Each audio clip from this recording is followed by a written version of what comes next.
Quando uma pessoa se distancia de Deus, isso não é só a minha experiência, isso pode ser até a sua experiência.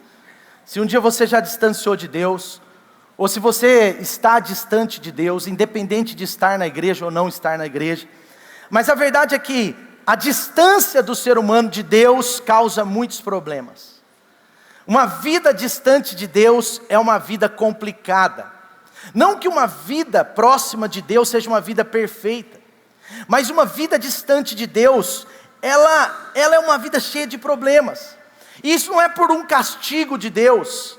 Se vocês puderem ir se assentando, a equipe toda aí de trabalho, colocar os irmãos que estão chegando assentados, vai ser muito bom para a nossa conexão nessa palavra, amém? Voltando aqui, eu estava falando, isso não é um castigo de Deus, isso é algo natural, porque é uma consequência natural da desobediência, do distanciamento. Muitas vezes uma pessoa até não percebe que está distante. Muitas vezes uma pessoa, ela pode estar desobedecendo a Deus, achando que o problema está na sua postura, ou até no seu mau comportamento em relação a Deus, mas quem sabe não é a distância do seu coração. Sabe, a distância de um coração ao coração de Deus é um grande problema. Agora, quanto mais alguém se distancia de Deus, mais a sua vida tem tristezas, tem perdas, tem situações que ela vive dando voltas sem propósito. Sabe, por outro lado, quando nós nos aproximamos de Deus, a nossa vida se torna uma vida repleta de alegria, uma vida completa, uma vida que tem propósito, uma vida onde nós não vivemos só para nós mesmos, mas nós começamos a viver para o outro, nós começamos a colocar Deus na nossa agenda, Deus nos nossos planos, Deus nos nossos sonhos, e isso muda tudo. Isso nos dá esperança, isso nos dá convicção de que Deus vai fazer coisas grandes, isso nos traz uma completude, uma paz no Espírito, que só pode vir na nossa vida pela nossa proximidade de Deus, amém? Está comigo aí? Portanto, quanto mais eu me aproximo de Deus, quanto mais eu estou envolvido no amor de Deus, quanto mais comunhão eu tenho com Deus, quanto mais eu usufruo, eu recebo, eu participo da presença de Deus, quanto mais eu estou engajado em obedecer, em praticar a palavra de Deus, quanto mais tudo isso acontece na minha vida, mais a minha vida é transformada. E uma vida transformada é uma vida maravilhosa, é uma vida poderosa, e eu sei que Deus tem essa vida para cada um de nós aqui nessa manhã, amém? 2 Coríntios 3, versículo 18, diz que isso acontece como um processo. É verdade que é um processo. A Bíblia diz que em 2 Coríntios 3, 18, que nós refletimos a glória de Deus, e nós somos transformados dia a dia, de glória em glória, à imagem do próprio Senhor Jesus Cristo, amém, amém? Está comigo aí? Diga comigo assim, eu sou transformado de glória em glória, dia a dia, amém. Vocês estão muito bons hoje, será que é porque eu voltei de férias? Vocês estão dando uma resposta às últimas exortações? Ou querem dar um alívio para minha alma? Muito bem, é verdade, dia a dia, de glória em glória, nós estamos sendo transformados à imagem de Deus. Então preste atenção, não é do dia para a noite, é um processo. Você entra numa decisão de seguir a Jesus, de ser de Deus, de fazer parte do Evangelho, e a sua vida começa a se tornar cada dia mais, até o último dia dela aqui nessa terra, a imagem e semelhança de Jesus Cristo, nosso Senhor, amém? Quem está se tornando mais parecido com Jesus? É isso, é um propósito. Agora, isso, não é? Isso é algo tão poderoso, não é? É algo tão forte, algo tão incrível. A Bíblia diz em 1 João, no capítulo 1, versículo 5, eu gosto muito desse texto, só para você, eu estou aqui embasando o que eu quero dizer, mas em 1 João, capítulo 1, no versículo 5, diz assim, que essa mensagem do Evangelho que estamos ouvindo, que estamos recebendo, né? João está dizendo, olha, a mensagem do Evangelho que está sendo transmitida a vocês é, Deus é luz, e em Deus não há trevas. Portanto, quanto mais você e eu nos aproximamos de Deus, mais nós temos a luz, mais nós iluminamos, mais nós somos iluminados, mais nós recebemos aquilo que não é trevas na nossa vida. Agora, quando nós distanciamos de Deus, trevas nos alcançam. Não é um processo de castigo de Deus, repito pela segunda vez aqui, já não é um processo natural. O apóstolo João está dizendo, olha, nós estamos ministrando uma mensagem, nós estamos ouvindo essa mensagem, mensagem, nós estamos transmitindo essa mensagem a vocês, que Deus é luz e nele não há trevas. E o versículo seguinte ele diz: portanto, se a gente afirma que tem comunhão com Deus, mas a gente anda nas trevas, nós estamos mentindo, não praticamos a verdade. Mas se a gente anda na luz, como Ele está na luz, nós temos comunhão com os outros, e o sangue de Jesus, seu Filho, nos purifica de todo pecado. Amém? Nos purifica de todo pecado. Portanto, agora eu chego no ponto que eu gostaria. A palavra de hoje é sobre você e eu voltarmos para Deus. Você pode falar: pastor, mas eu estou aqui. Eu não estou afastado, estou aqui. Mas eu não sei o nível do seu coração. Eu não sei se o seu coração está próximo de Deus como Deus gostaria. Eu não sei nem se o meu coração está próximo de Deus como Deus gostaria. Porque o tanto que Deus falou comigo nessa palavra quando eu estava meditando e estudando. Quando eu estava preparando. Sabe por quê? O nosso coração tende a se distanciar de Deus. Talvez você pode dizer assim: olha, então eu preciso me aproximar mais de Deus. Sim, todos nós precisamos. É verdade. A Bíblia, infelizmente, também tem uma verdade bíblica, que diz que nós como ovelhas, nós temos sempre uma tendência natural de se distanciar do nosso pastor. Nós como ovelhas do Senhor, nós temos essa tendência.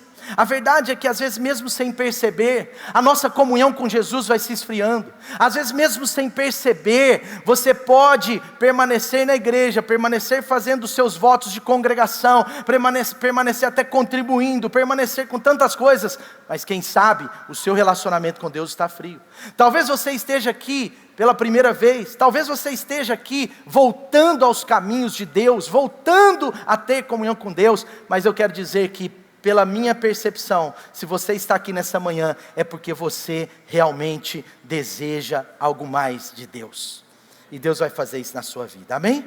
Talvez você está aqui hoje e a sua vida esteja afastada de Deus. Talvez você está na casa do Pai, mas não tem sido tão importante assim o seu tempo a sós com Deus. Talvez você até está na casa do Pai, mas o seu coração não está tão engajado. Talvez você esteja frequentando, mas não com um relacionamento com Deus. E graças a Deus pela Bíblia, pela palavra de Deus, que tem um texto maravilhoso, uma das principais parábolas do Senhor Jesus, que fala um pouco sobre isso. Vamos à palavra, o Evangelho de Lucas, capítulo 15.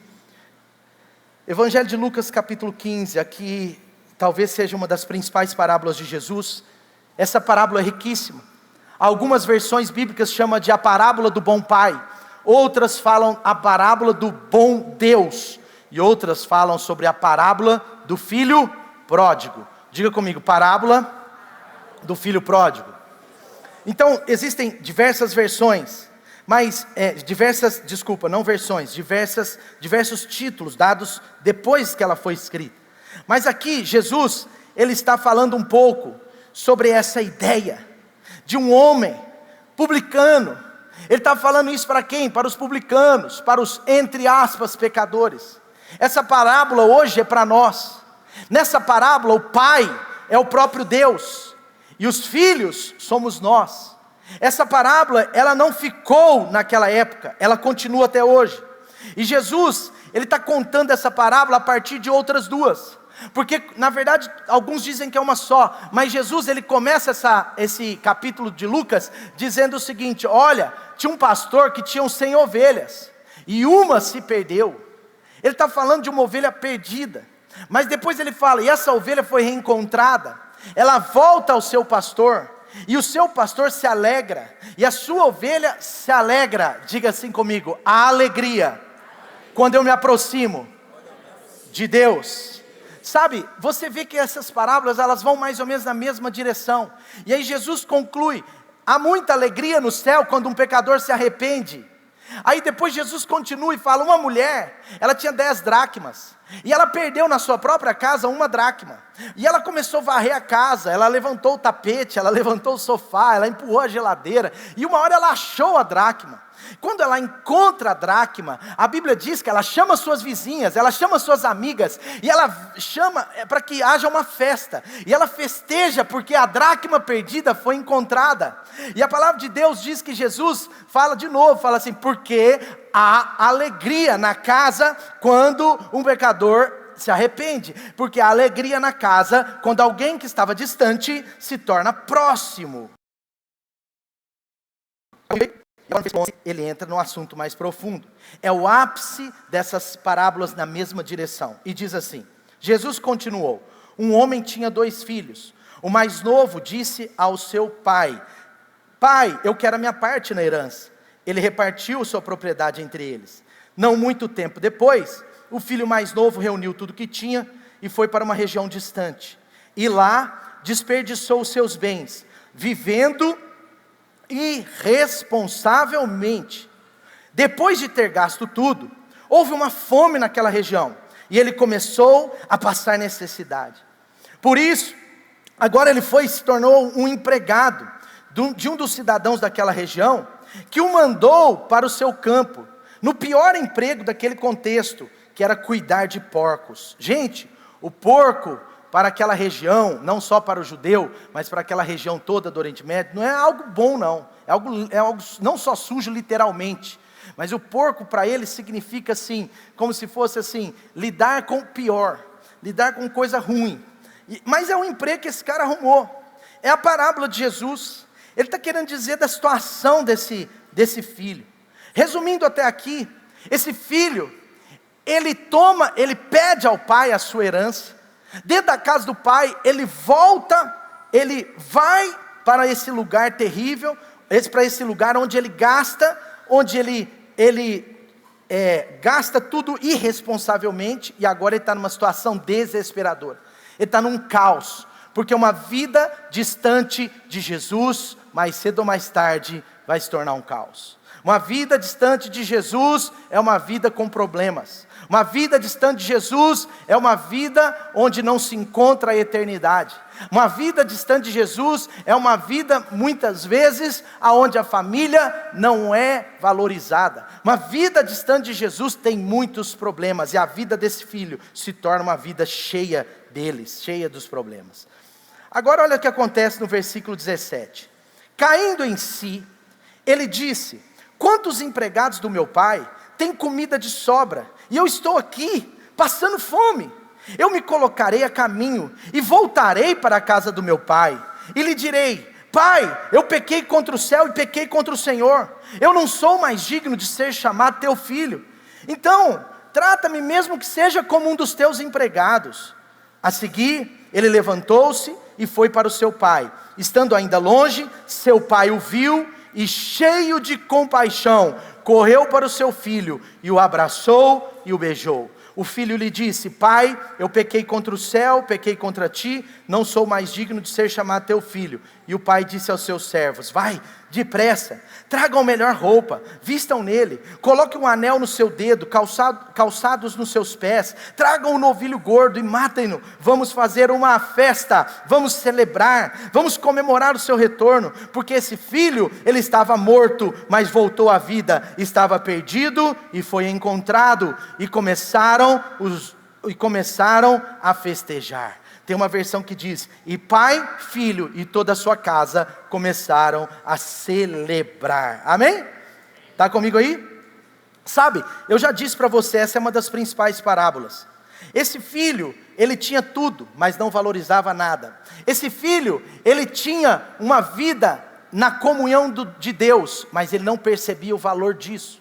E agora você viu na parábola, ele vai, destrói tudo, a sua vida se torna uma vida arruinada. Agora, você percebe alguns detalhes nessa história, lembrando que o pai aqui representa o próprio Deus, e os filhos representam nós mesmos aqui. Primeiro, a queda desse menino, a queda desse filho, começa na independência. Diga comigo, independência. O que é independência? Sabe, é quando o filho diz no seu coração, não é que ele tinha essa consciência plena, mas no seu coração, ele pensava assim, eu não preciso do pai, eu vou viver a minha vida com as minhas próprias opiniões, com os meus próprios desejos, do meu próprio jeito, eu não preciso de Deus. Quantas pessoas pensam claramente, ou às vezes involuntariamente agem como quem pensam que não precisam de Deus. Se você está aqui nessa manhã, e a sua vida está sendo vivida assim como alguém que não precisa de Deus, que não se relaciona com Deus, eu quero te dizer um triste destino. Problemas importantes te esperam logo ali.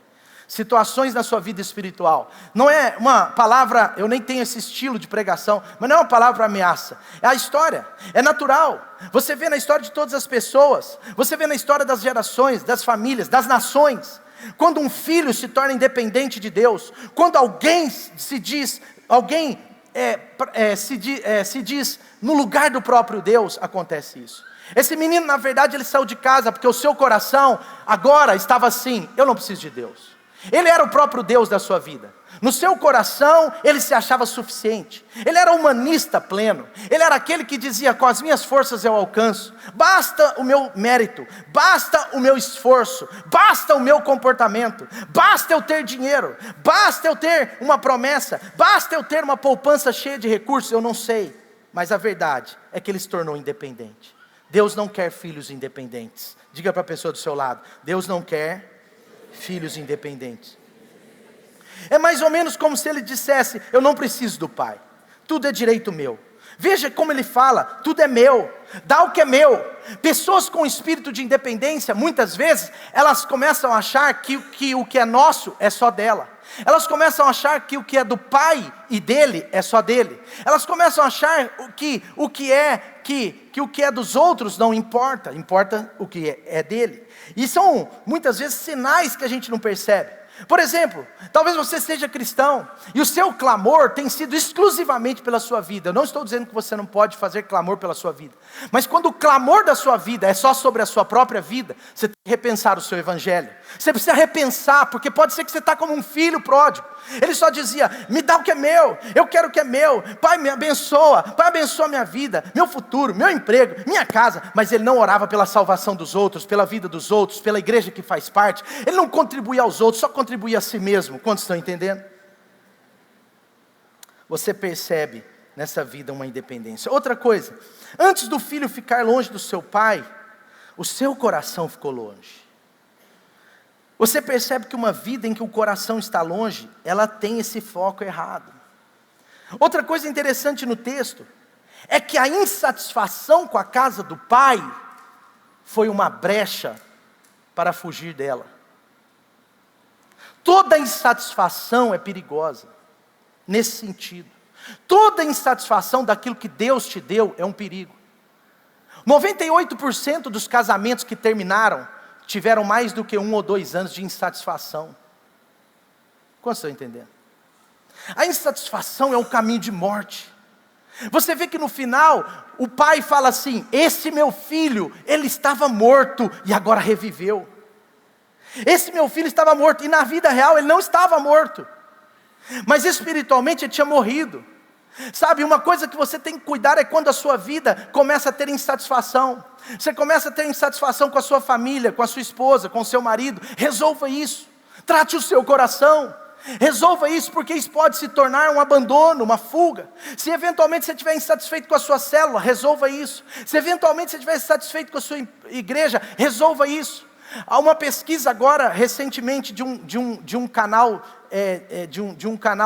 de blogueiros aí, jornalistas. Eles fizeram uma pesquisa, e 87% dos brasileiros que se mudaram para os Estados Unidos nos últimos 6 anos, 87% dos brasileiros que mudaram para os Estados Unidos nos últimos anos, foram motivados, em primeiro ou em segundo lugar, por uma insatisfação com o país que vivem. A insatisfação é uma raiz perigosa. Eu não estou dizendo que quem mudou para os Estados Unidos fez errado. Eu estou dizendo que a insatisfação pode fazer você abrir mão do lugar que Deus te colocou, da família que Deus te deu, da esposa que Deus te deu, do marido que Deus te deu, dos pais que Deus te deu. Quantos estão entendendo?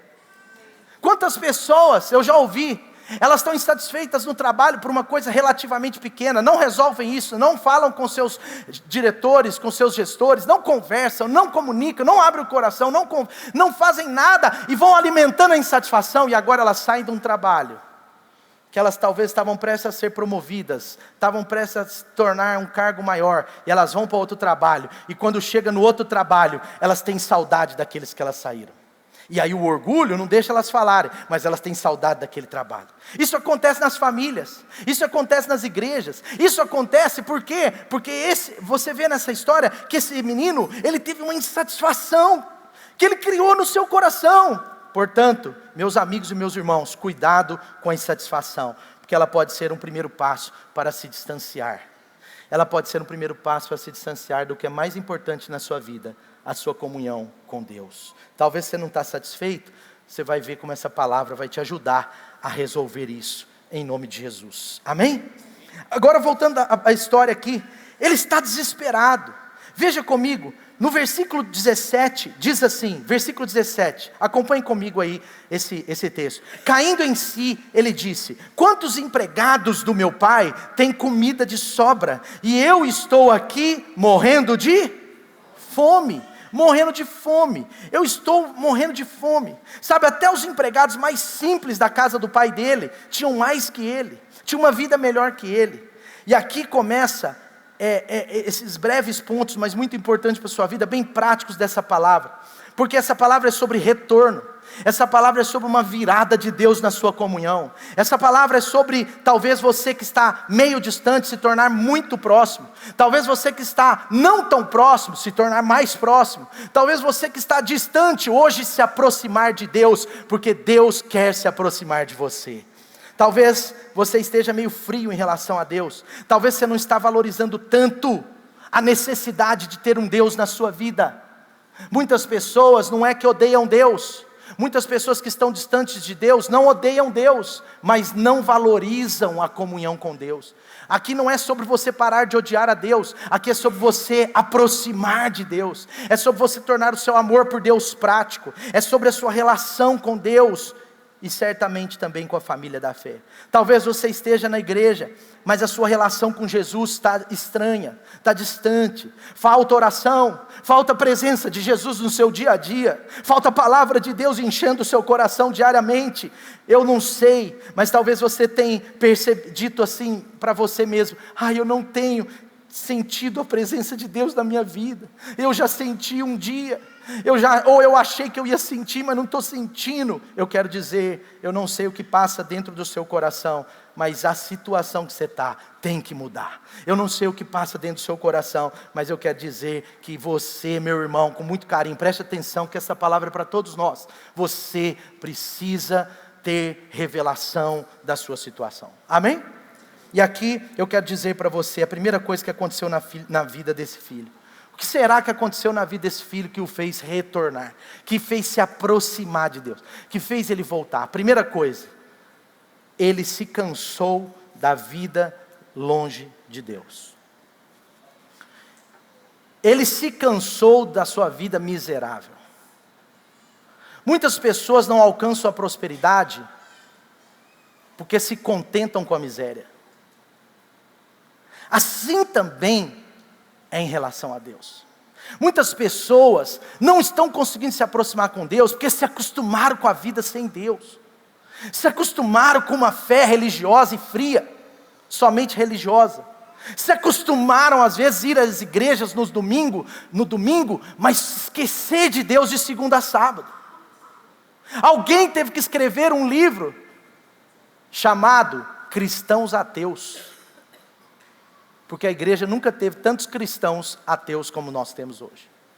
Cristão ateu não é o cristão que não crê, é o cristão que não tem relacionamento ao Jesus que crê. Quantos estão entendendo? Eu estou querendo apertar um pouquinho. Pode? Pastor, você saiu de férias, voltou nervoso? Não. Nem saí nervoso, nem voltei nervoso. Saí quase calmo e voltei muito calmo. Eu só não saí mais calmo porque eu vim do legendário. E já entramos de férias depois, na quarta-feira. Mas sabe de uma coisa? Você que está aqui nessa manhã, indistintamente, preste atenção nisso.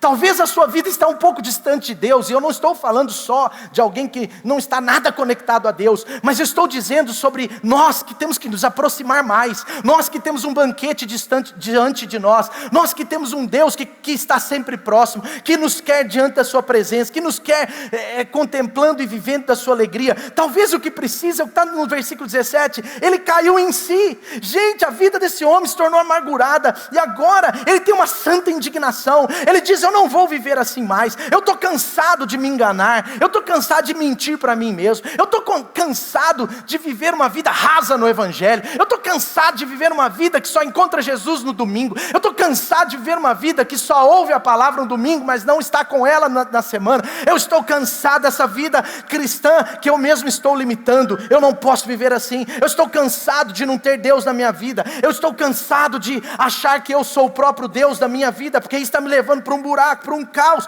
Eu estou cansado de me submeter apenas às minhas regras, apenas à minha agenda, apenas ao que eu acho, ao que eu penso. Eu preciso mudar essa história, eu preciso de mudança na minha vida, eu preciso ser tocado por Deus. Eu estou cansado de desagradar a Deus, eu estou cansado de não crer, eu estou cansado de achar que não vai dar certo, eu estou cansado dessa vida miserável.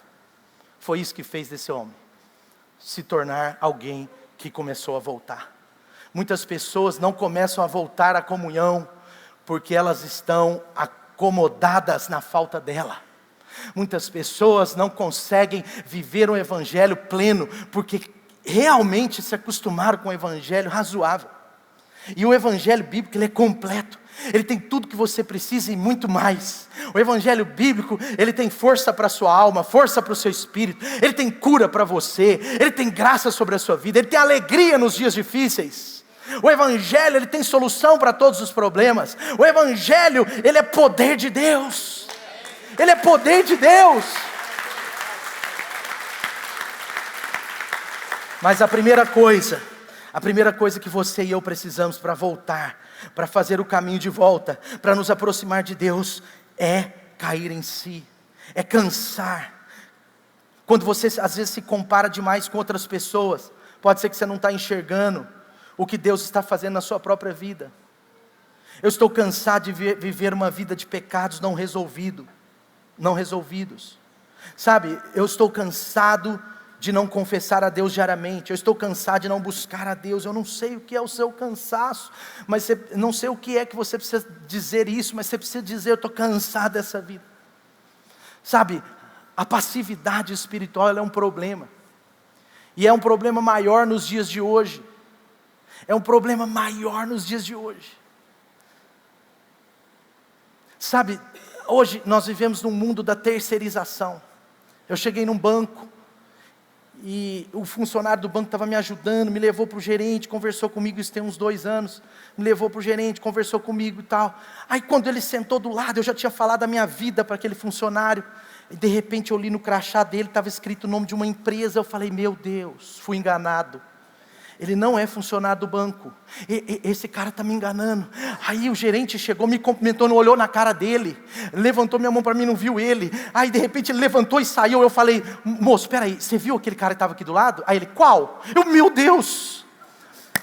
Aí ele falou para mim, aí eu falei: um moço que estava aqui com um crachá escrito. Aí eu falei o nome da empresa, né, lá, sei lá, GTA, GVA, sei lá, o nome da empresa, era 3 letras. Aí eu falei para ele, aí ele: ah sim, esse é o fulano. Eu falei: é esse nome mesmo? Ele: não, ele trabalha aqui no banco. Eu falei: mas ele estava com um crachá de outra empresa. Aí ele falou assim: não, é porque 30% dos nossos funcionários agora são terceirizados.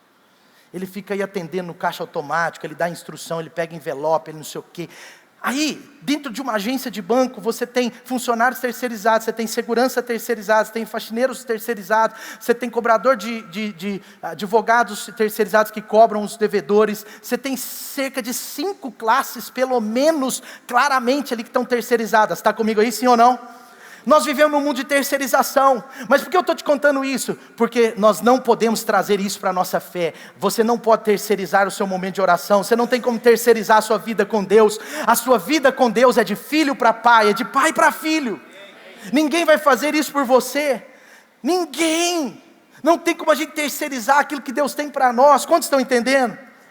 Sabe, talvez é o que Deus quer da sua vida, você cair em si. Não aceite mais o que você viveu até aqui. Não aceite mais os últimos meses da sua vida sem comunhão com Jesus. Não aceite uma vida tão acelerada ao ponto de estar tão paralisada na fé. Porque às vezes o que faz uma vida paralisada na fé é uma vida acelerada no dia a dia. A sua vida pode ser até acelerada, mas se ela estiver tão acelerada ao ponto que a sua fé está paralisada, tem um problema. A vida desse menino era acelerada. Ele não refletiu. Ele sai da casa do pai, ele pega o dinheiro, ele vai embora, mas a vida dele se tornou um caos, porque a vida de alguém que está longe de Deus, mais cedo ou mais tarde, se tornará um caos. E se não for nessa vida, vai ser um caos lá. Quantos estão entendendo? Gente, com muito carinho, mas viver sem a presença de Deus é insano. É insano. E você tem que ter esse negócio do tipo, eu não aguento mais. Eu quero mudanças. Eu quero experimentar mais da nova vida. Eu quero mudanças importantes na minha vida, na minha história, no meu comportamento, no meu caráter. Eu quero mudanças urgentes. E sabe o que acontece? Jesus não invade você. A Bíblia diz que Jesus está batendo a sua porta. E uma das formas de Jesus bater a sua porta é gerar no seu coração uma indignação santa. Sabe, quando vier uma indignação santa no seu coração, pode ter certeza, ela está vindo de Deus. Quando vier algo contra a passividade em qualquer área da sua vida, está vindo de Deus. Quando você estiver incomodado com um problema, ela está vindo de Deus. Outro dia um irmão falou assim: pastor, eu não sei, mas eu estou muito chateado, eu estou acabado, eu estou para baixo. Eu falei: por que, meu irmão? Ele falou: porque eu tive acesso à pornografia essa semana, eu não tinha meses. Aí eu falei: meu irmão, esse sentimento é legítimo, é original, porque você entristeceu o Espírito Santo. Você está indignado com uma coisa que você tem que se indignar. Triste para mim seria você estar alegre, de boa, só porque olhou a pornografia. Aí eu olhei a pornografia, mas a graça já levou. Quantos estão entendendo? Num primeiro momento, nós temos que ter uma indignação por uma vida de pecado. Nós temos que estar indignados por uma vida paralisada. Nós temos que estar indignados por uma vida que não contribui na obra de Deus. Nós temos que estar indignados se a nossa vida não está ganhando gente para Jesus. Nós temos que estar indignados. Tem que ter uma indignação santa, porque ela é o primeiro passo de aproximarmos de Deus. Amém? Diga assim: eu quero me aproximar de Deus. Segunda coisa, versículo 18, ele diz assim: Pai, olha o que está escrito aí. Versículo 18 ele diz assim: Pai, pequei contra ti e contra o céu. Pai, pequei contra os céus, ou contra o céu e contra ti. No 19 ele diz: não sou mais digno de ser chamado teu filho. Trata-me como um dos teus empregados. Meus amigos, meus irmãos aqui nessa manhã, se eu quero me aproximar, se eu quero voltar com tudo, se eu quero me conectar, me reconectar à presença de Deus, eu preciso assumir a minha responsabilidade. Eu preciso ser sincero com Deus. Gente, presta atenção, com muito carinho. Sabe qual era o problema da indignação de Jesus com os fariseus? Gente, a maioria dos fariseus fazia tudo que é certo. Um fariseu, ele não podia ter um grande mau testemunho. Não podia. Um fariseu, ele era dizimista, era ofertante. Um fariseu, ele tinha que estar casado no papel. Ele não podia ser um cara assim, todo bagunçado na família. Quantos estão entendendo aqui? Está aqui comigo? Não sai daqui não. Não tira o seu coração daqui não. Amém? Quando eu digo sai, é da sua atenção. Se você precisar ir no banheiro, pode ir. Mas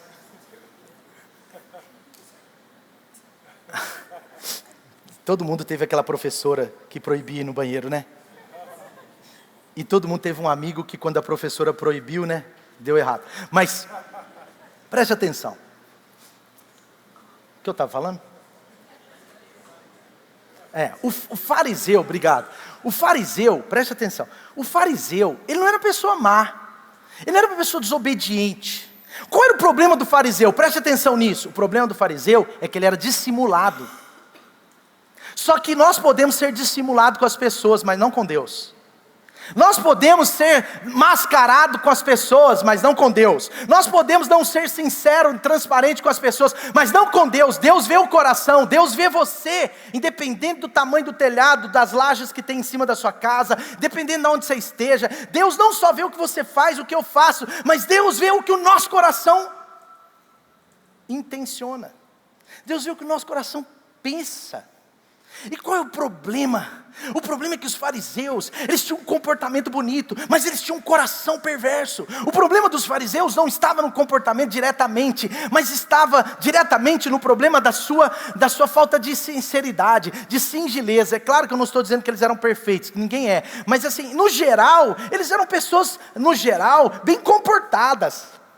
Mas o problema era isso. Agora esse menino, ele não quer ser um fariseu, ele não quer fingir que é filho, agora ele não quer fingir que está bem. Tem gente fingindo que está bem, está distanciando de Deus, porque está em pecado e finge que está tudo bem. Se tem adultério, tem que confessar, tem que tirar, tem que resolver, Deus vai restaurar a sua casa. Se tem fornicação, você precisa confessar e resolver, meu irmão. Se tem problema na sua vida de sonegação de impostos, se tem problema na sua vida de roubo na empresa, na área financeira, ou no setor que você trabalha, não importa. Eu quero dizer que a palavra de Deus diz para você, que quando você tem um encontro com o Pai, agora a sua vida tem que estar sob a luz, e nele não há trevas. Nele não há trevas. Nele tem luz, mas não tem trevas. Se eu quero me voltar para Deus, eu preciso ser sincero com Deus. Tem filhos que não conseguem se aproximar porque não conseguem se abrir com Deus, não conseguem se abrir com ninguém, e esse é um caminho perigosíssimo. Uma das coisas que leva alguém a ser apenas um religioso é justamente isso. Se você pegar a história de uma família quando ela é só religiosa, se você pegar a história de um casal que se tornou só religioso, se você pegar a história de uma igreja que se tornou na sua maioria pessoas só religiosas, pessoas que só têm capa, se você pegar a história dessas pessoas, é porque elas começaram a viver de aparência e não daquilo que são. Isaías 59 diz assim: os seus pecados separam vocês de Deus, os seus pecados escondem de vocês a face de Deus. Os seus pecados separam vocês de Deus. A igreja foi chamada para ser noiva. Coisa mais triste é um noivo que não tem comunhão com a noiva. O pecado nos separa de Deus. Os pecados escondem da gente a face de Deus. E por isso acontecem coisas complicadas. Você já orou e sentiu que Deus não estava ouvindo? Você já orou e sentiu assim que parece que Deus não está com você? Quantos já tiveram algum momento na vida disso aqui? Levanta essa mão se você tiver coragem. Aí, a maioria. É distanciamento na maioria dos casos. Porque a gente está orando, porque a gente crê. A gente está orando porque a gente sabe que a gente tem um pai. Esse menino, ele estava lá na lama, mas ele sabia que ele tinha um pai. Esse menino, ele estava lá, e ele não lembrou que ele tinha um pai só quando deu tudo errado. Ele voltou para o pai quando deu tudo errado, mas ele sabia que ele tinha um pai. E às vezes a nossa oração parece tão distante de Deus, parece que a gente está orando, mas a gente se sente longe. Agora, uma vez, um grande evangelista, ele disse assim, segura essa, um grande evangelista, ele disse assim para o seu público, isso marcou milhões de pessoas na sua pregação, ele disse assim: se você sente longe de Deus, se você se sente longe de Deus, adivinha quem se distanciou? Vou repetir, se você se sente longe de Deus, adivinha quem se distanciou? Quem se distanciou? Foi Deus que mudou para longe? Foi o pai que mudou para longe? Foi ou não, gente? Está comigo aí no texto? Foi o pai que mudou para longe? Não, Deus nunca muda para longe de você. Deus nunca muda para longe de nós. A presença de Deus nunca foge. Deus não tem esse padrão. Sabe, é a gente que se distancia. Talvez seja você que se distanciou. E hoje é a sua oportunidade de voltar, de tomar uma decisão, para fazer uma virada na sua vida, para virar de ano hoje, para virar de estação hoje, para a sua vida ser uma vida de comunhão com Deus, para a sua vida ser uma vida alegre, santa, livre de amarras, para a sua vida ser plena no evangelho pleno que Deus tem para você. Então Ele te ama, e às vezes alguns podem ter se afastado, porque talvez colocaram nos seus corações, colocaram nos seus corações coisas que não deveriam. Às vezes você se distanciou, às vezes alguns se distanciaram de Deus, porque colocaram coisas inferiores em posições superiores. Vou te dar um exemplo. A Bíblia, o que a Bíblia fala sobre isso? Eu vou ser bem direto aqui, com muito carinho, mas a Bíblia diz que isso é idolatria. A gente não percebe, porque a gente é de um status quo, que a gente só enxerga idolatria se for uma imagem, onde tem um monte de gente ajoelhada, adorando. Não. Idolatria é aquilo que você coloca prioridade no seu coração em relação a Deus. Tem gente que a sua idolatria é o trabalho, é o emprego, é a função. Tem gente que a sua idolatria é a esposa, o marido, os filhos. Tem filho que a idolatria é o pai. Eu não estou dizendo para desonrar e não amar nunca, mas tem gente que a sua idolatria é o doutorado, tem gente que a sua idolatria é a faculdade, tem gente que não está percebendo, mas distanciou de Deus porque colocou alguém na agenda dele. Alguém tomou o lugar. Então, com muito carinho eu quero te dizer, que às vezes há um distanciamento de Deus, e você precisa assumir. Outra coisa, que nesse mesmo ponto, eu estou falando do segundo, assumir as responsabilidades. Quando nós culpamos outras pessoas pelo eventual fracasso que a distância de Deus nos levou, vou repetir, quando nós culpamos outras pessoas pelo fracasso que a distância de Deus nos levou, a gente continua fracassado. O sucesso desse menino não foi culpar o seu irmão. É muito provável que o seu irmão mais velho, que o seu irmão aqui nesse texto, é muito provável que o seu irmão nesse texto, ele era chato. Ele era chatão. Porque quando o menino volta e tem a celebração da volta dele, o irmão não gostou, falou: eu estou aqui todo dia trabalhando, ninguém fez bolo de cenoura para mim. Esse cara chega, já quer sentar na janela. Não é assim? Sim ou não? Está aí comigo? É que a história continua, eu parei num momento, mas ela continua, depois nós vamos pregar sobre isso. Mas sabe, esse outro filho, ele poderia ser uma pedra no sapato desse cara. Ele poderia ter falado assim: eu pedi minha herança por causa daquele irmão. Eu saí da casa do pai por causa dele. Eu saí da casa do pai porque meu pai agora está exigindo coisas que eu não concordo. Mas não, sabe o que ele fez? Assumiu a sua responsabilidade. Quando nós assumimos a nossa responsabilidade sobre eventuais situações que estamos, Deus nos abençoa de forma sobrenatural. Por quê? Por causa do coração, gente. Porque você se coloca numa posição de vulnerabilidade.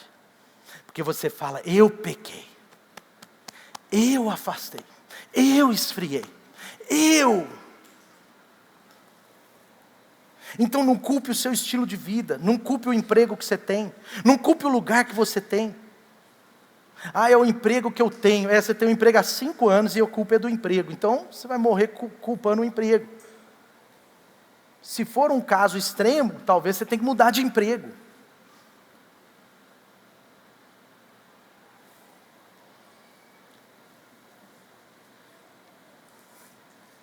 Portanto, uma pessoa que não assume sua responsabilidade pelo seu distanciamento de Deus, costuma continuar distante.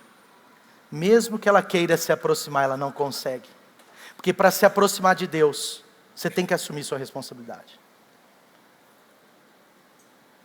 Ninguém pode orar por você. Ninguém pode fazer a oração sua. Ninguém pode adorar a Deus no seu lugar. Ninguém pode dizimar no seu lugar.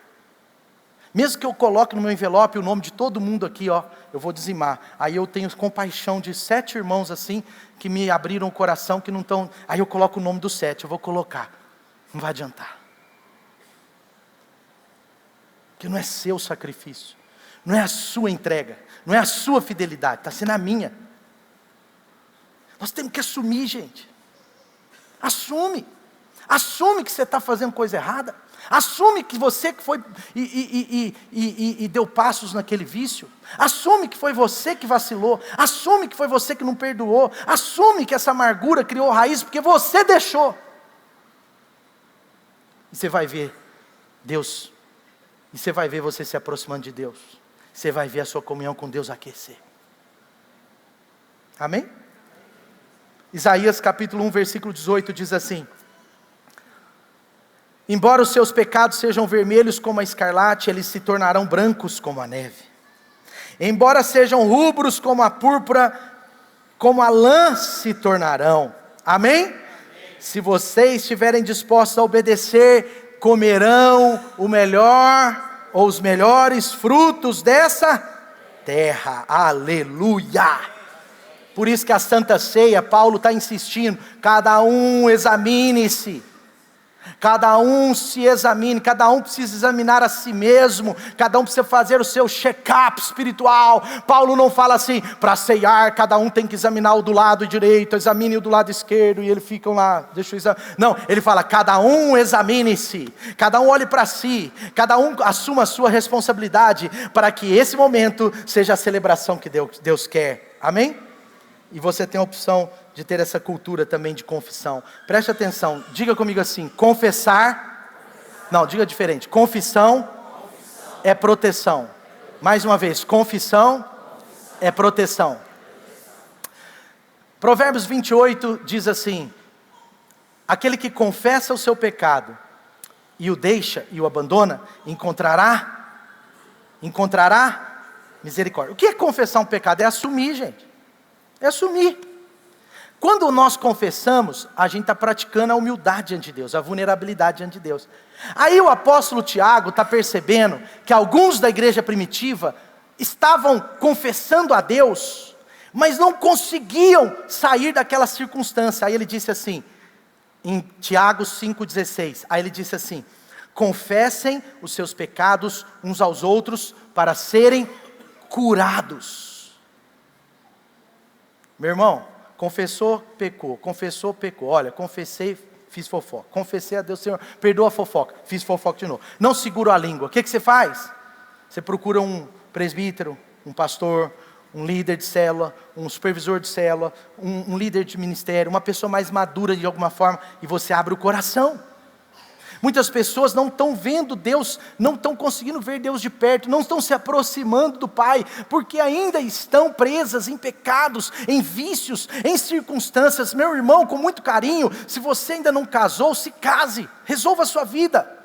Resolva a sua vida. Se você é solteiro, então a Bíblia diz que você pode viver uma vida de santidade, porque o sexo fora do casamento, ou é prostituição, ou é adultério, ou é fornicação. Ponto final, para de transar.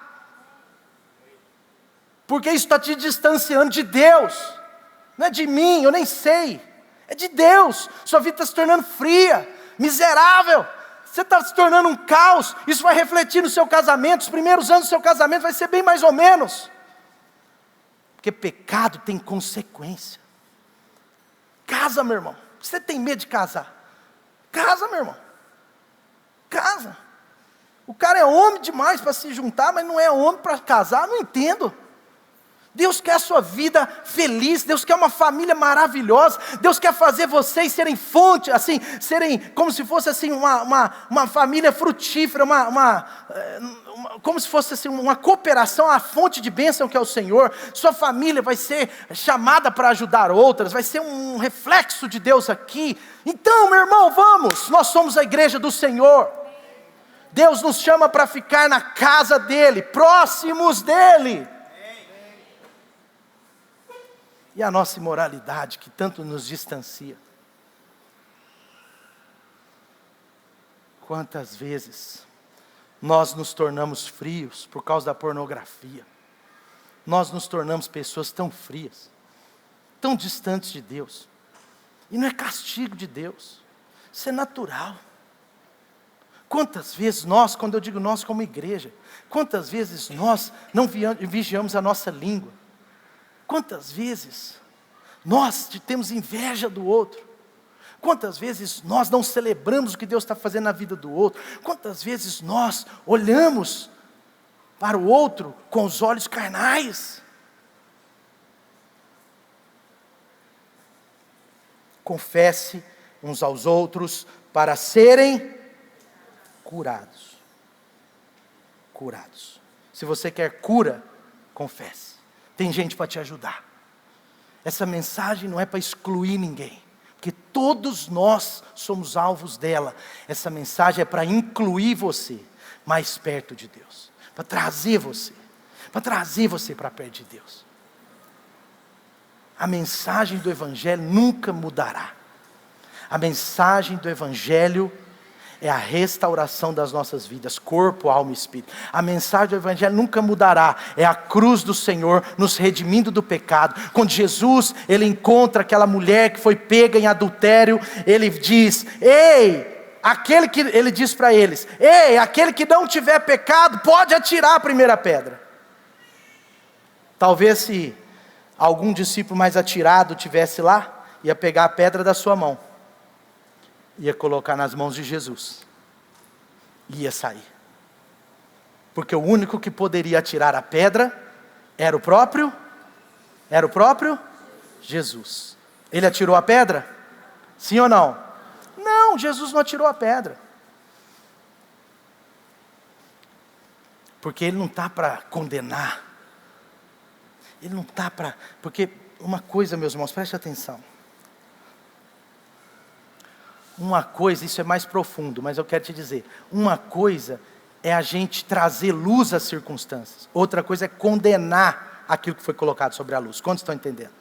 Você entendeu mais ou menos o que eu falei? Alguém tem que trazer a luz, alguém tem que te ajudar, e você tem que ajudar alguém. Ajuda alguém.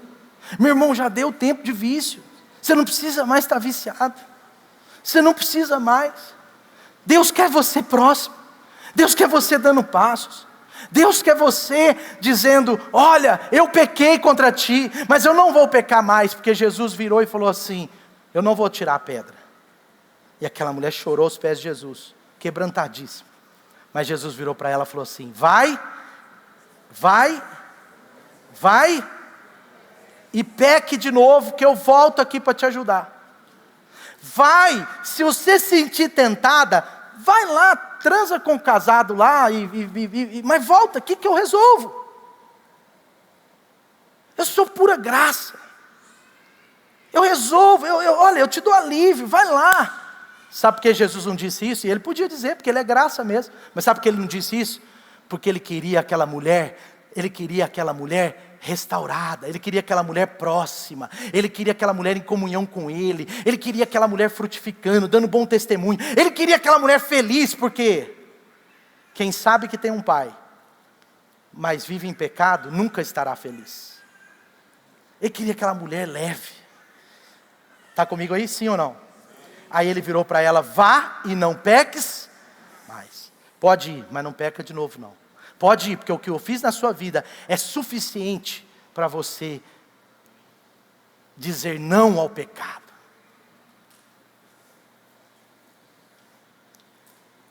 Eu não sabia que o silêncio ia ser tão grande. Vamos continuar? Então a primeira coisa para a gente se aproximar de Deus, primeira coisa, a gente precisa se cansar da vida miserável. Se cansar de uma vida de pecado, se cansar de uma vida fria com Deus, se cansar de uma vida que não entrega, que não se dá, se cansar de uma vida longe de Deus, se cansar de uma vida que eu estou no trono, coloque Jesus no trono. Segunda coisa, a gente precisa assumir a nossa responsabilidade. Assumir a nossa responsabilidade. É um passo necessário. Se você quiser aproximar de Deus de verdade, você tem que dizer, eu pequei contra o céu, contra o Senhor. E por isso, agora eu posso voltar. Terceiro, diz assim, versículo 19: não sou mais digno de ser chamado teu filho, trata-me como um dos teus empregados. A seguir, levantou-se e foi para o seu pai. Levantou-se e foi para o seu pai. Estando ainda longe, o seu pai o viu, saiu correndo, cheio de compaixão, e chegando lá, o abraçou e o beijou.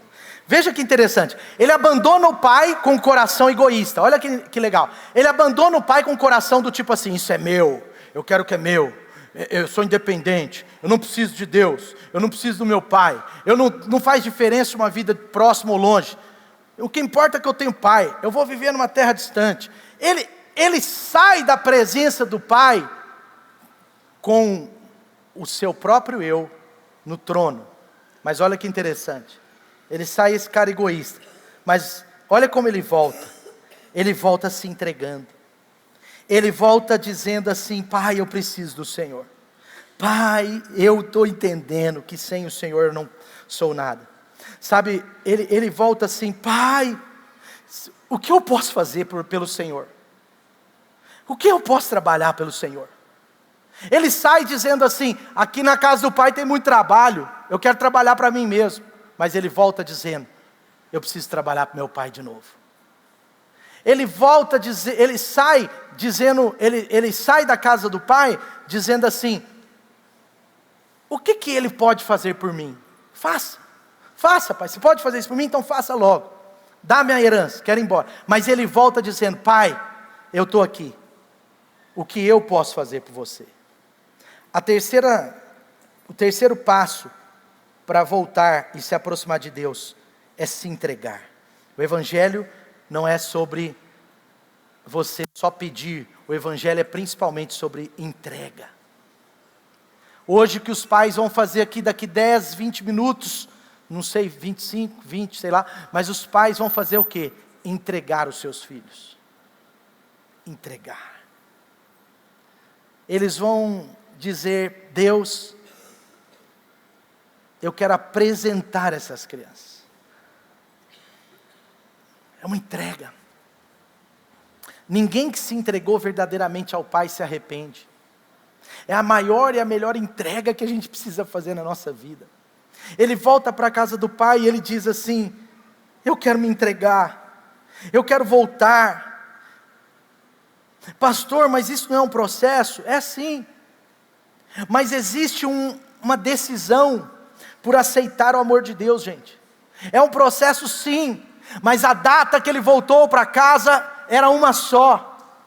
A reabilitação na casa durou muitos anos, mas a data que ele voltou foi uma só. Ele chegou na casa no dia 10 de outubro de 2025. Ele chegou na presença de Deus no dia 5 de janeiro de 2020. Ele chega num dia, por quê? Porque é um processo sim, mas a decisão pelo amor de Deus na nossa vida, ela tem um início. Ela tem um início. Sabe, no Evangelho de Jesus, tudo é a partir da entrega. Tudo, por quê, gente? Porque o Evangelho já começou com a entrega. A Bíblia diz que Deus amou tanto o mundo, que Ele entregou o seu único Filho Jesus, para que todo aquele que nele crê, não pereça, não morra, mas tenha a vida eterna. Sabe por que existe o Evangelho? Sabe por que a vida eterna me alcançou e te alcançou? Sabe por que a vida eterna pode te alcançar? Se você ainda não tem essa decisão por Jesus, vai te alcançar hoje. Sabe por quê? Com muito carinho, mas você tem que ouvir isso, porque é Deus falando com você. Sabe por quê? Porque Deus fez uma entrega. Deus entregou Jesus. Deus entregou Jesus para mim, para você, para o menos pecador, para o mais pecador, para o mais bonzinho, para o menos bonzinho, para o mal, para o não mal, para o pobre, para o rico, para o branco, para o negro, para o esquerdista, para o direitista, para todo mundo. Deus entregou o seu Filho Jesus. Amém? Deus entregou o seu Filho Jesus. O amor do Pai está estendido a cada um de nós. E é tão interessante, porque tudo no Novo Testamento fala de entrega. Eu poderia ler aqui pelo menos uns 10 a 12 textos sobre entrega, mas eu vou ler só um. Em Romanos 12, no capítulo 1 e 2, é tão interessante que a gente ministra muito sobre o 2. Romanos 12, 2 diz que nós podemos ter a mente transformada, e quando a gente tem a mente transformada, a gente experimenta a boa, agradável e perfeita vontade de Deus, amém? Quem quer experimentar aí a boa, agradável e perfeita vontade de Deus?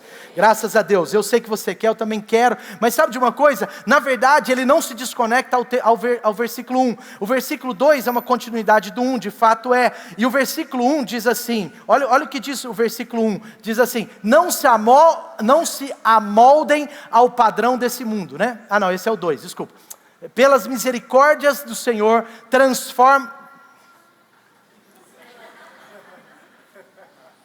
para aí, vamos lá, irmãos, peço que pelas misericórdias de Deus, que vocês o quê? Vocês o quê? Para quem que é esse texto? Para nós, ofereçam, o que a gente oferece? Dinheiro? Está escrito aí dinheiro? Não, o que a gente oferece? O que? Tudo! Isso aí é tudo. Ofereçam a vida, o corpo de vocês, como sacrifício vivo, santo e agradável a Deus. Este é o culto racional de vocês. Essa palavra corpo aqui, de verdade, ela é corpo e alma.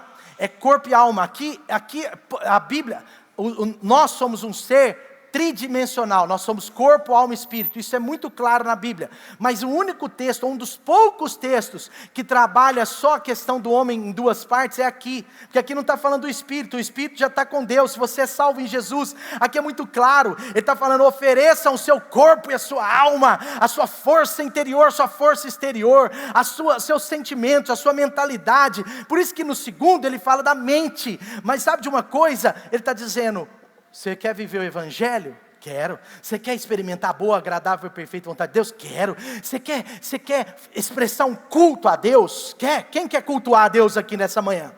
Quem está cultuando a Deus aqui nessa manhã? Amém? Como que a gente cultua a Deus? Não é com o espírito assim, é com o corpo e com a alma. Por isso que a gente celebra, por isso que a gente adora, por isso que a gente abraça, a gente ri, a gente declara, a gente recebe a palavra. Porque o nosso culto é sobre as expressões do corpo e da alma. Amém? O Pai, queridos, nos amou quando a gente estava longe. O Pai não muda, o Pai é o mesmo. Ele não mudou. Pode ser que você estava distante, pode ser que você estava frio, pode ser que você precise se aproximar mais. Você pode ter mudado, mas o Pai não mudou. O Pai continua te esperando. O Pai está pronto a te receber. Você vê que assim que o Pai viu, olha só, não é que o Pai nunca sai de casa, não é isso. Mas olha só, o Pai, Ele não vai lá buscar, porque Ele vai buscar o coração. Enquanto aquele filho pródigo estava com o coração pródigo, o Pai não foi. Mas agora Ele disse, ele caindo em si, ele disse, eu vou me levantar, e ele se levantou, a Bíblia diz que quando ele se levantou, e começou a caminhar em direção ao Pai, a Bíblia diz que o Pai correu, o Pai saiu de casa nesse sentido, correu e no meio do caminho foi, o abraçou, o beijou, sabe, é o que Deus quer fazer conosco, é o que Deus quer fazer com a sua vida, Deus quer tornar a sua vida a melhor de todas, Deus quer tornar você um filho que tem comunhão, que está à mesa, que se alegra aqui, tem paz de espírito. É isso que Deus quer fazer. Então o segredo para o filho voltar foi se entregar. Sabe o que é se entregar? É você mudar a direção. Talvez você estava na direção ou paralisada, não, Deus quer você virado para Ele. Sabe, quando Deus vê você caminhando em direção a Ele, meu irmão, Ele que caminha em direção a você. Sabe quem é o protagonista de Lucas aqui, dessas parábolas? O protagonista não é o filho. Não é, aqui é uma história do próprio Deus, aqui a pessoa principal aqui é Deus, aqui o filho, aqui é um exemplo para nós como filho, mas é uma aplicação para nós em comparação ao filho, mas aqui não é uma história do filho, é uma história do pai com o filho, quantos estão entendendo? Sabe, é a história de Deus na sua vida, Deus já te alcançou, Deus moveu o seu coração nessa manhã, Deus mexeu com você em alguma coisa nessa manhã, ai pastor, eu teve uma parte aqui que foi um pouco duro para mim, deixa eu te falar, considere que Deus pode estar falando com você dessa forma, Porque aqui não é Deus, aqui é Deus Pai. Amém ou não? Sim ou não? É Deus Pai. Deus Pai. Eu não acho que pai é o bravão da história, mas pai é pai.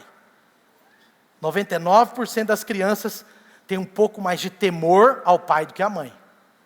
É ou não é? A mãe tenta, a criança não obedece. A mãe tenta, a criança obedece. A mãe fala assim, então eu vou chamar seu pai. Aí a criança obedece. É ou não é? Ou é só o Davi? Você está entendendo? Porque é normal. Sabe, aqui é Deus Pai. Deus Pai está falando com você. Não é à toa que eu quis ser bem profundo nesse ponto 2. Sabe por quê? Deus Pai quer você perto dele. Deus Pai não quer um filho distante, um filho fracassando, um filho cheio de consequências e pecados. Deus Pai quer um filho na mesa, quer um filho vivendo o melhor, quer um filho experimentando graça, quer um filho experimentando tudo que ele tem para te dar. Amém? E aí eu termino no versículo 22 que diz assim: mas o pai disse aos seus servos, depressa, olha o 22, depressa, traga qualquer roupa aí, desde que seja rápido, veste nele, pega um anel de latão aí para não ficar chato, calça um quichute. Quem é da época do quichute aí? Quem é da época do quichute? Tem mais de 40, né? Eu tinha quichute, durava uns 3 meses, e a casa da minha mãe ficava cheia de mancha preta, que aquele trem sai aquela borracha, acho que não existe mais o quichute. Eu ia para a aula de quichute, eu fazia tudo de quichute, só não sabia que aquele trem era tão ruim, tão quente, tão chulezento. Mas um dia eu ganhei um Nike, e melhorou bem minha vida. Vamos lá. Coloca qualquer calçado nos seus pés, traz um cabritinho, e vamos fazer um bolinho. Está escrito isso aí, gente?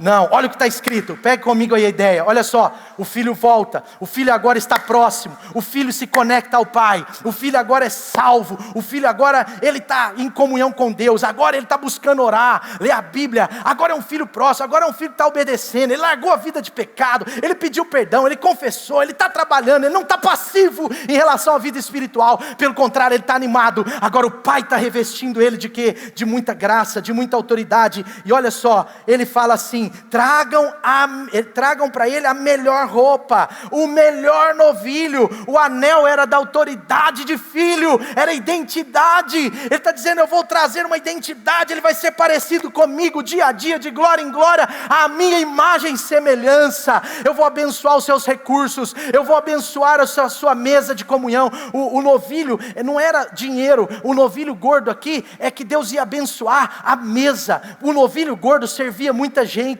Sabe qual é a diferença? Muitas pessoas falam que o novilho gordo era a primícia e tal, tem muita revelação aqui, mas uma delas é que o novilho gordo, quanto mais gordo o novilho, mais gente podia chamar para a festa. Quantos estão entendendo?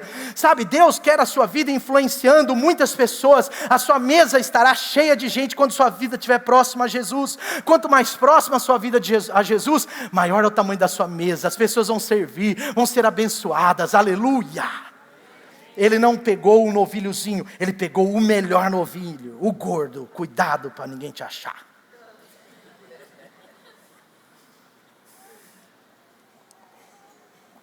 Engordei 2 quilos nas férias. E dessa vez não foi culpa da minha sogra. Foi culpa dos hambúrgueres. Preste atenção, meu irmão. Já aconteceu com você? Sabe que tem muito crente que ainda não sabe.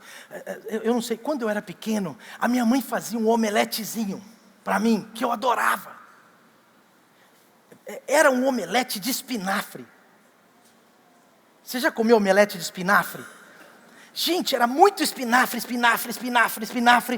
sal, alho e um ovinho. Quantos já comeram isso? Estou falando sério. Depois eu descobri que eu estava sendo enganado. Quando chegou na adolescência, um dia eu aprendi a fazer omelete. Eu nunca mais fiz omelete de espinafre. Eu só fiz de bacon, presunto, mussarela, queijo, carne, qualquer coisa, menos espinafre. De vez em quando a gente come um por aí, mas tipo assim, o que eu estou querendo dizer para você é que é o seguinte: você pode estar vivendo mais ou menos, mas quando você se aproxima de Jesus, você ganha maturidade. Quando você amadurece, você vai experimentar o melhor. Eu comi um macarrãozinho com molho, era um molho tão pobre, tinha um pouco de massa de tomate, meia cebola, meio tomate ali no meio, e um macarrão, que meu pai ganhava muita coisa na igreja, ganhava saco de feijão, pacote de macarrão, aí aqueles macarrão misturado. Mas quando eu cresci, eu descobri que tinha lasanha, que a lasanha tinha presunto, mussarela, carne moída, aleluia! E aquele macarrãozinho, comi igual um louco. Agora se tiver a lasanha e o macarrão, meu irmão, eu como a lasanha. Eu sinto muito, o macarrãozinho vai ficar aí hoje. Faz sentido para você, sim ou não? Gente, quando eu era pequeno, meu pai me dava uns guarda-chuvinha de chocolate. E eu lambia tudo aquilo, comia aqueles, jogava aqueles pauzinhos lá fora. Eu falava, mais pai, mais. Mas quando eu cresci, eu descobri que aquele chocolate era de parafina. E eu comecei a comer o chocolate verdade. E agora, eu odeio aquele guarda-chuvinha. Quantos entenderam? Sabe o que eu quero dizer para você? Deus tem o melhor para a sua vida. Talvez você não experimentou o melhor ainda e está achando que você está no melhor. Mas eu quero dizer que tem um melhor. Amém ou não? Tem um melhor para você. Sabe por quê? Aproxime-se de Deus para você ver. Ele vai te chamar para comer o melhor. E eu já quero chamar a banda aqui, porque esse texto termina dizendo que eles então celebraram. Ele diz, manda aí, ó. Olha o que ele diz, que legal. Meu Deus, vou ser castigado. Mas vamos lá. Diz assim, olha o que ele diz aí. Perdi o texto aqui, vou voltar. Olha, traga o novilho gordo, matem, vamos fazer uma festa. Versículo 24, fica de pé no seu lugar. Fica de pé e preste atenção no 24. Diz assim, esse meu filho estava distante. Ele não estava morto, o pai sabia. Mas ele estava como morto, sabe por quê? Para Deus, um filho que está longe, preste atenção, para Deus, um filho que está longe, ele é como morto. Porque Deus não quer filhos que apenas tenham esse nome. Deus quer filhos na sua mesa. Deus quer você em comunhão com Ele. Deus quer você encontrando Ele nas manhãs. Deus quer você encontrando Ele no domingo, na célula também. Mas Deus quer você encontrando Ele. E olha o que diz aí no versículo 24. Vamos fazer uma festa e celebrar. E o versículo 23 e o 24 diz assim: e começaram todos, diga comigo, todos, a festejar. Começaram todos a festejar, os filhos que se aproximam. Amém?